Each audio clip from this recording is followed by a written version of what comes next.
بسم اللہ الرحمن الرحیم۔ میں ایک پاکستانی مجاہد کمانڈو جو بھارتی خفیہ ایجنسی را کی صفوں میں گھس کر پاکستان کے خلاف بھارتی را کے ناپاک عزائم کو کیسے ناکام بناتا رہا۔ میری یہ سچی داستان سننے کے لیے غازی چینل کے ساتھ جڑے رہیں اور میرے اس چینل کو سبسکرائب کرنا نہ بھولیں اور ساتھ لگے بیل آئیکن کو بھی دبا دیں تاکہ میری ہر نئی آنے والی ویڈیوز آپ تک بلا تاخیر پہنچتی رہیں۔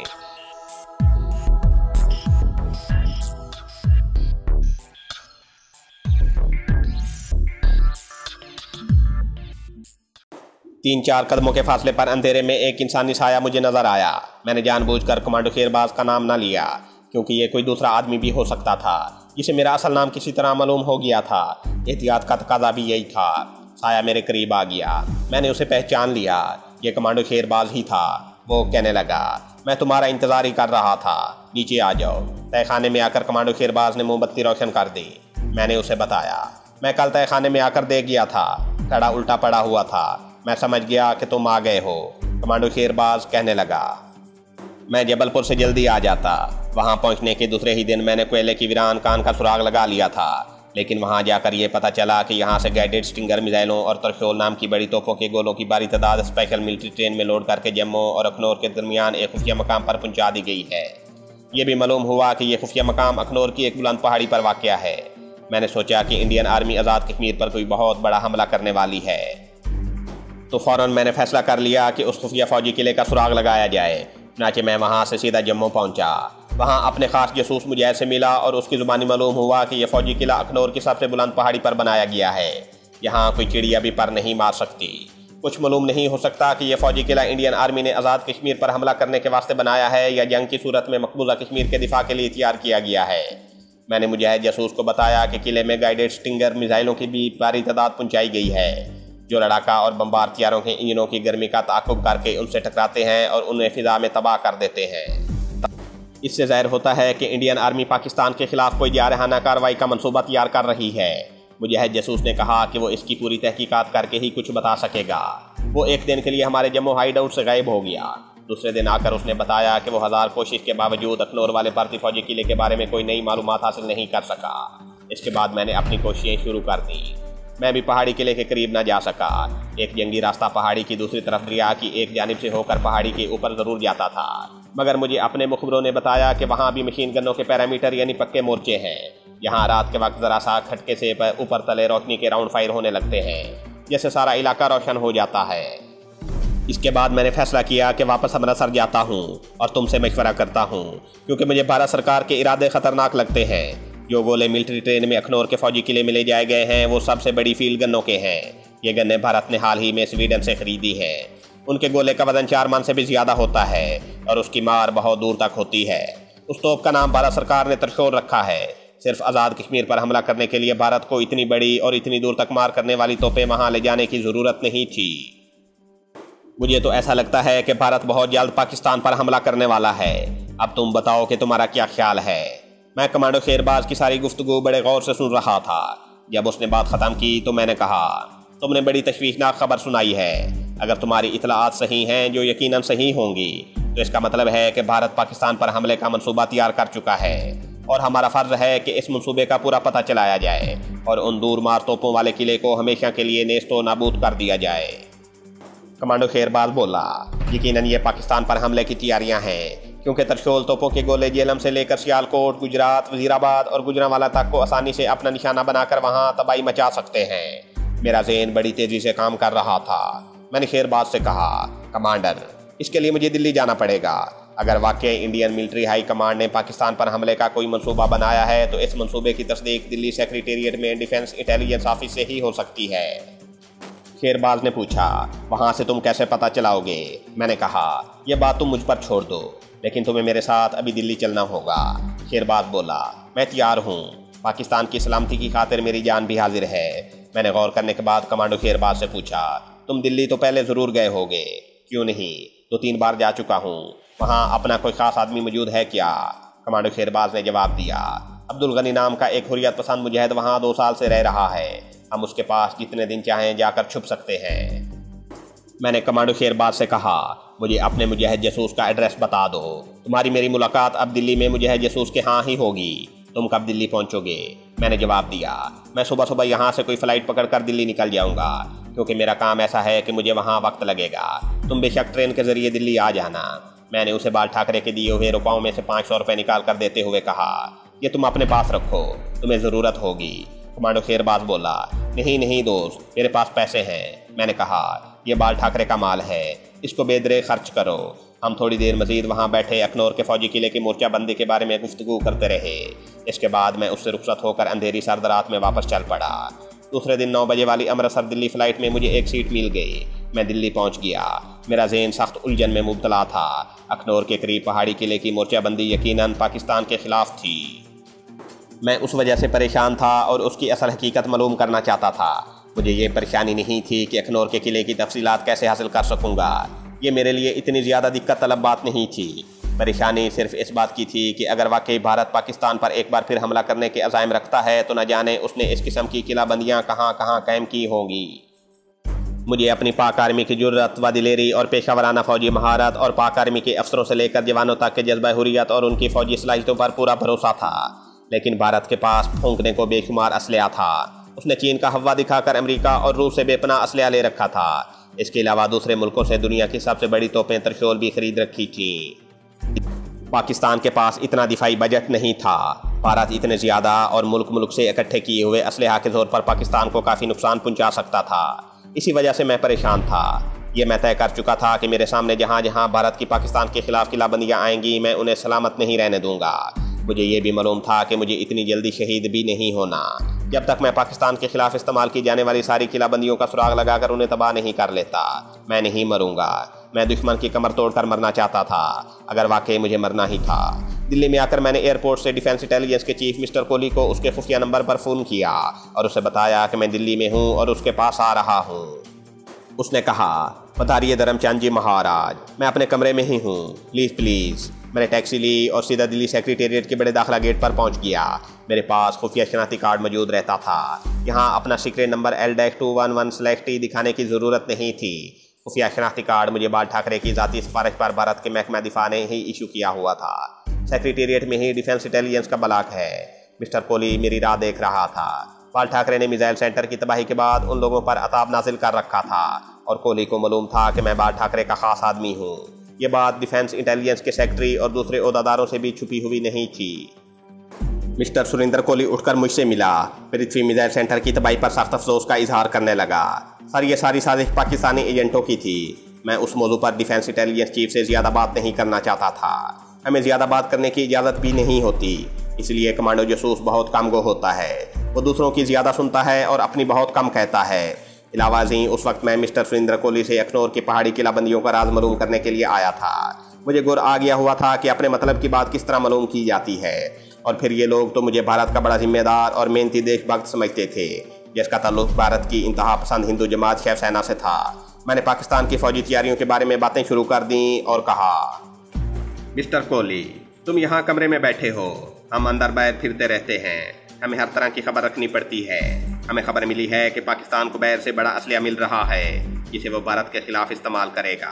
اگر پاکستان نے بھارت پر حملہ کر دیا تو اس کے نتیجے میں بھارت کا بڑا نقصان ہو سکتا ہے۔ مسٹر کوہلی نے بڑے پرسکون لہجے میں کہا، شریمان دھرم چند جی، ہم آنکھیں بند کر کے نہیں بیٹھے ہوئے۔ پہلی بات تو یہ ہے کہ ہم نے پاکستان کی فوجی تیاریوں پر پوری نگاہ رکھی ہوئی ہے۔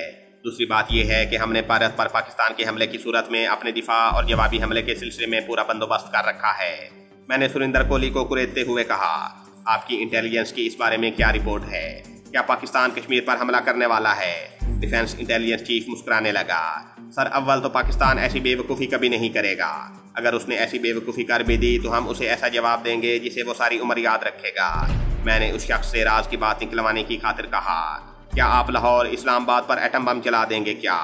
سریندر کوہلی نے نفی میں سر ہلایا۔ یہ حماقت تو ہم میں سے بھی کوئی نہیں کرے گا۔ ہم کسی اور طریقے سے جواب دیں گے، روایتی ہتھیاروں سے لڑیں گے۔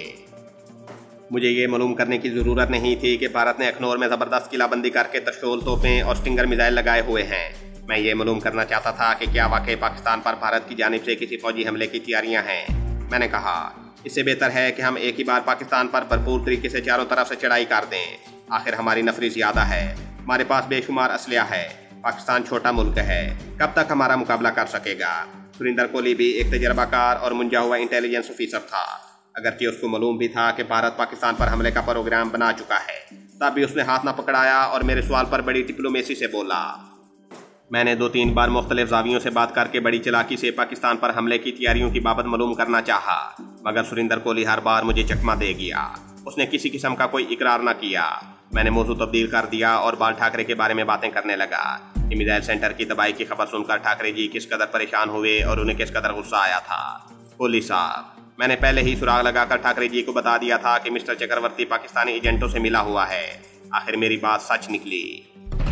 سریندر کوہلی دبی زبان میں بولا، سر کیا کریں، ہماری بھی بعض مجبوریاں ہوتی ہیں، آپ کو تو معلوم ہی ہے۔ یا مجھے یقین ہو گیا کہ میں اس سے زیادہ مسٹر سریندر کوہلی سے معلومات حاصل نہیں کر سکتا تو میں یہ کہہ کر اٹھ کھڑا ہوا، مجھے بال ٹھاکرے جی کو ایک ضروری فون کرنا ہے، میں چلتا ہوں۔ ڈیفنس انٹیلیجنس چیف بولا، سر آپ یہاں سے فون کر لیں، دوسرے کمرے میں آپ کے مطلب کا فون رکھا ہوا ہے۔ مجھے بال ٹھاکرے سے کچھ اہم باتیں ضرور کرنی تھیں، مگر یہ باتیں فون پر نہیں کرنا چاہتا تھا۔ میرے سامنے اخنور والی قلعہ بندی کا اہم ترین مشن تھا، جس کے لیے مجھے وقت درکار تھا اور مجھے کافی دنوں کے لیے بال ٹھاکرے سے دور رہنا تھا۔ اس کی پیش بندی کے لیے میرا خود ممبئی جا کر بال ٹھاکرے سے ملنا ضروری تھا۔ بھارت میں میری کمانڈو اور پاکستان کی سلامتی کے لیے جاسوسی سرگرمیوں کو اگر کوئی خطرہ لاحق تھا تو وہ صرف شیو سینا کے لیڈر بال ٹھاکرے سے تھا، اور میں اسے ہر حال میں مطمئن رکھنا چاہتا تھا۔ ابھی تک اس انتہائی زیرک اور چلاک شخص کو مجھ پر پورا بھروسہ تھا۔ اس میں میری موقع شناسی، معاملہ فہمی اور ایک ایک قدم پر بال ٹھاکرے کو اپنے اعتماد میں لیے رکھنے کی پالیسی کا بڑا عمل دخل تھا۔ میں نے کسی مرحلے پر بھی بال ٹھاکرے کو نظر انداز نہیں کیا تھا۔ مجھے بھارت میں صرف اس ایک شخص کی طرف سے دھڑکا لگا رہتا تھا، دوسرے کسی سرکاری، نیم سرکاری، فوجی یا انٹیلیجنس کے اعلیٰ اور ادنا افیسر کی اتنی فکر نہیں تھی۔ میں جانتا تھا کہ یہ شخص جس کا نام بال ٹھاکرے ہے اور جو بھارت کی انتہا پسند ہندو جماعت کا شیو سینا کا لیڈر ہے، کسی سرکاری منصب پر فائز نہ ہوتے ہوئے بھی ایک زبردست طاقت کا مالک ہے۔ اگر بال ٹھاکرے مجھ سے مطمئن ہے، اسے مجھ پر شک نہیں ہے، تو مجھے کسی کی فکر نہیں، لیکن اگر اسے مجھ پر شک پڑ جاتا ہے تو پھر میرے لیے اپنا کوئی مشن مکمل کرنا تو دور کی بات ہے، میرے لیے بھارت سے فرار ہو کر بارڈر کراس کرنا بھی مشکل ہو جائے گا۔ اس لیے میں نے اخنور کی قلعہ بندی کا بید معلوم کرنے والے کمانڈو آپریشن پر روانہ ہونے سے پہلے یہی فیصلہ کیا کہ میرا خود ممبئی جا کر بال ٹھاکرے سے ملنا بہت ضروری ہے۔ میں نے مسٹر سریندر کوہلی سے کہا، تھینک یو مسٹر کوہلی، مگر میں ٹھاکرے جی کو شام کے وقت فون کرنا زیادہ پسند کروں گا، اس وقت وہ یقینی طور پر گھر پر ہی ہوں گے۔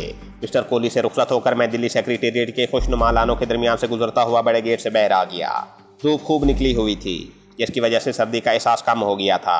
اب مجھے اپنے کشمیری جاسوس عبدالغنی کے ہاں جا کر کمانڈو شیرباز سے ملنا اور اسے مسٹر کوہلی سے کی گئی گفتگو سے آگاہ کرنا تھا۔ کمانڈو شیرباز نے مجھے امرتسر سے دلی روانہ ہوتے ہوئے کشمیری جاسوس عبدالغنی کا پتہ دے دیا تھا۔ میں نے اس وقت بھی آپ کو نہیں بتایا اور اب بھی نہیں بتاؤں گا۔ آپ یوں سمجھ لیں کہ میں عبدالغنی کے پاس پہنچ گیا، وہاں کمانڈو شیرباز ابھی نہیں پہنچا تھا، کیونکہ میں بذریعہ ہوائی جہاز دلی آیا تھا، جبکہ کمانڈو شیرباز ٹرین کے ذریعے آ رہا تھا۔ اسے رات کو پہنچنا تھا۔ میں شیرباز کو بڑی آسانی سے اپنے ساتھ جہاز میں لا سکتا تھا، لیکن ایسا کرنا ہم دونوں کے حق میں خطرناک ثابت ہو سکتا تھا، کیونکہ میزائل سینٹر کی تباہی کے بعد پنجاب میں CID ریلوے اسٹیشنوں، لاریوں کے اڈوں اور ہوائی اڈوں پر 24 گھنٹے موجود رہتی تھی۔ بہت ممکن تھا کہ میں نہیں تو کمانڈو شیرباز CID کی نگاہوں میں آ جاتا۔ چنانچہ میں نے خود کمانڈو شیرباز کو ریل کے ذریعے دلی پہنچنے کو کہا تھا۔ عبدالغنی سے اپنی شناخت کے لیے شیرباز نے مجھے خفیہ کوڈ ورڈ بتا دیا ہوا تھا۔ جب میں نے عبدالغنی کے سامنے جا کر خفیہ کوڈ اسے بتایا تو اس نے دکانداروں والے اخلاق کا مظاہرہ کرتے ہوئے کہا، جناب ابھی آپ کے کپڑے تیار نہیں ہوئے، اگر آپ کو جلدی نہیں ہے تو شام کو آ کر لے جائیے گا۔ معلوم ہوا کہ کمانڈو شیرباز نے امرتسر سے روانہ ہوتے ہوئے عبدالغنی کو کسی ذریعے سے اطلاع کر دی تھی کہ وہ شام کو دلی پہنچے گا۔ اس نے میرے بارے میں اسے کچھ نہیں بتایا تھا۔ یہ وہ احتیاط تھی جو ہر جاسوس اور کمانڈو دشمن ملک کے اندر نہ ٹیلی فون یا وائرلیس پر کوئی پیغام عام یا کوڈ الفاظ نشر کرتے وقت ضرور احتیاط کرتا ہے، کیونکہ ملک کے اندر دیے جانے والے سگنل میڈیم ویو لینتھ کے ہوتے ہیں اور آسانی سے کسی بھی مانیٹرنگ سیٹ پر پکڑے جا سکتے ہیں، جبکہ ملک کے باہر نشر کیے جانے والے سگنل عام طور پر شارٹ ویو لینتھ کے ہوتے ہیں اور ان کی بلندی بھی کافی ہوتی ہے۔ بہرحال میں نے عبدالغنی کی جگہ دیکھ لی تھی اور اسے اپنا تعارف بھی کروا دیا تھا۔ اب میرا کوئی اور کام نہیں تھا، تو میں نے کہا، ٹھیک ہے جناب، میں شام کو آ جاؤں گا، آداب عرض۔ آداب عرض، عبدالغنی نے جوابی اخلاق کا مظاہرہ کرتے ہوئے کہا۔ یہ دلی کی کاروباری فضا کا اخلاق تھا جس پر دلی کے لوگ، خاص طور پر وہاں کے مسلمان، ابھی تک سختی سے کاربند تھے۔ میں ایک سینما ہاؤس میں گھس گیا۔ وقت گزارنے کا اس سے زیادہ محفوظ ذریعہ اور کوئی نہیں تھا۔ دلی کے کچھ سینما ہاؤس صبح 10 بجے سے لے کر رات 12 بجے تک چلتے رہتے تھے۔ ایک فلم دیکھ کر نکلا تو کھانا کھایا۔ اور دوسرے سینما ہاؤس میں گھس گیا۔ 9 بجے دوسرا شو ختم کر کے نکلا، پھر کھانا کھایا اور عبدالغنی کی دکان یا شو روم یا جو کچھ بھی تھا اس کی طرف روانہ ہو گیا۔ وہاں مجھے کمانڈو شیرباز مل گیا۔ وہ عبدالغنی کے پاس نہیں بیٹھا تھا بلکہ ایک خفیہ جگہ پر بیٹھا میرا انتظار کر رہا تھا۔ اس کی وجہ یہ تھی کہ وہ کشمیری کمانڈو تھا اور جموں کشمیر اور پنجاب کی پولیس اس کے پیچھے لگی رہتی تھی۔ میں نے اسے وہ ساری باتیں بیان کر دیں جو میرے اور انڈین ڈیفینس انٹیلیجنس چیف کے درمیان ہوئی تھیں۔ کمانڈو شیرباز نے ساری بات سنی اور کہا، مجھے معلوم تھا کہ یہ لوگ اس سے زیادہ کچھ نہیں بتائیں گے۔ میں نے کہا، یہ رپورٹ تو مل گئی ہے کہ بھارت کی طرف سے پاکستان کی سرحدوں پر سٹنگر میزائل اور بھاری دور مار توپیں خفیہ مقامات پر نصب کی جا رہی ہیں۔ باقی یہ معلوم نہیں ہو سکا کہ بھارت پاکستان پر حملے کی تیاریاں بھی کر رہا ہے۔ تو کمانڈو شیرباز کہنے لگا، بھائی حیدر علی، اخنور کی پہاڑی والی قلعہ بندی کا تو تمہیں پتہ لگ گیا ہے۔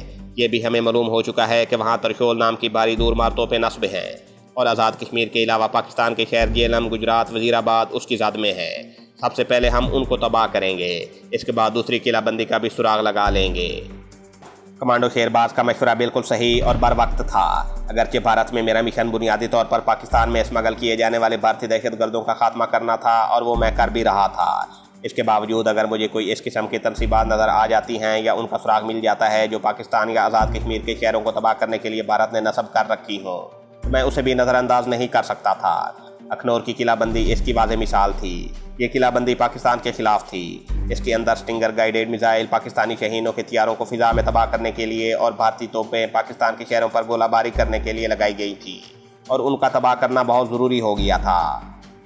میں نے کمانڈو شیرباز سے کہا، شیرباز، میں اس مشن کے لیے تیار ہوں، لیکن 2-1 دن کے لیے میرا ممبئی جانا بہت ضروری ہے۔ تم یہ بتاؤ کہ ممبئی سے واپس آ کر ہمیں اخنور مشن کہاں سے شروع کرنا ہوگا؟ کمانڈو شیرباز بولا، سب سے پہلے تو ہمیں اخنور کی فوجی قلعہ بندی کی فل رپورٹ حاصل کرنی ہوگی کہ اس پہاڑ کی چوٹی پر ایک ہی قلعہ بندی ہے یا دوسری قلعہ بندیاں بھی ہیں۔ پھر یہ معلوم کرنا ہوگا کہ ان کے اندر کہاں کہاں کتنی ترشول توپیں لگی ہیں۔ دوسری یہ کہ سٹنگر میزائل کہاں لگائے گئے ہیں۔ ان فوجی تنصیبات کی سیکیورٹی کے کیا انتظامات ہیں۔ اگر پکے مورچوں کے پیرامیٹرز ہیں تو ان کی لمبائی چوڑائی کتنی ہے۔ ان کے اندر جو مشین گنیں ہیں ان کے سوراخوں کی چوڑائی کتنی ہے۔ اس کے علاوہ وہاں پہاڑی ڈھلان پر بھارتی فوج نے دوسری کتنی گن پوسٹیں بنا رکھی ہیں۔ وہاں فوج کی نفری کتنی ہے اور رات کو کس پوسٹ کے کس سنتری کس طرف گشت لگاتے رہتے ہیں۔ وہاں راشن کی سپلائی کی کیا صورتحال ہے، وغیرہ وغیرہ۔ اگر ہمیں ان ساری تفصیلات کا علم ہو گیا تو ہمارا مشن سمجھو آدھا مکمل ہو جائے گا۔ ان معلومات کے بغیر ہمارا اخنور کے فوجی قلعہ بندیوں کا رخ کرنا اپنے آپ کو خواہ مخواہ بغیر کسی مقصد کے موت کے منہ میں ڈالنے کے مترادف ہوگا۔ میں نے کمانڈو شیرباز سے پوچھا، شیرباز، کیا تمہارے پاس ایسے ذرائع ہیں کہ تم اپنے طور پر یہ معلومات حاصل کر سکو؟ وہ کہنے لگا، ذرائع تو نہیں ہیں، لیکن میں کوشش ضرور کروں گا کیونکہ یہ ہمارے پیارے اسلامی ملک پاکستان کی سلامتی کا معاملہ ہے۔ کشمیری مجاہدوں کے اس جذبہ ایمانی نے مجھے ہمیشہ بڑا متاثر کیا تھا۔